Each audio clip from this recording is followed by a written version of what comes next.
Hi Rocky, I just wanted to make a really quick video and show you something. So I'm in my research course and I'm in module 3. And when I went through the module, I noticed that there was this, and it's probably in a different place right now, there was this video, right, for, here it is, differences between independent and dependent variables. Well, first of all, inserting as a link, I don't prefer to do that. I like using the thumbnail from YouTube. And putting it in that way. But when I went in to check for the YouTube thumbnail, you know, when I went all the way up, I know this, I'm scrolling really fast, but when I went up here to build content and tried to pull it in as a YouTube video, I noticed that there was a really long list of the video, and I was like, that's really interesting. So what I found, let me scroll down a little bit slower here.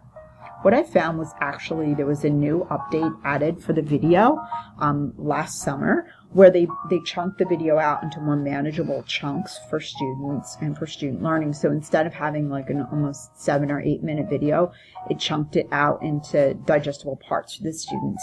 So what I did was I loaded the parts in from YouTube, as you can see here, and now these parts are definitely well within suggested time frames, right, for the video.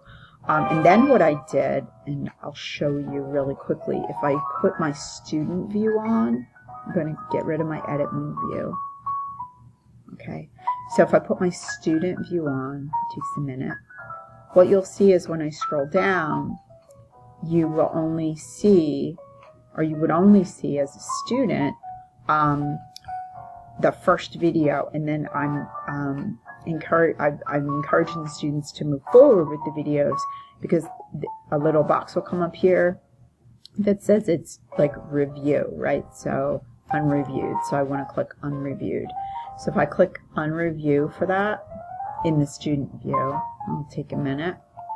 You'll notice that my videos will go away, right? So each one is linked to the video that precedes it. So once they watch the video through one time, you know, they would have access. But if you mark it as reviewed, then you would get to see the next video.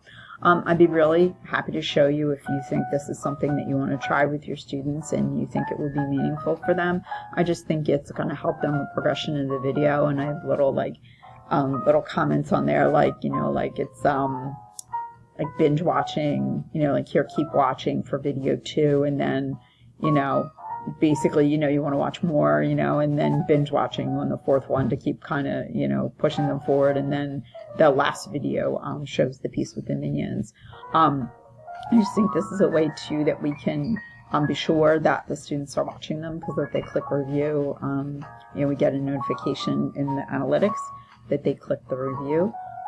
So I just thought it would be something maybe you'd be interested in. Thanks a lot. Talk to you soon. If you have any questions, let me know.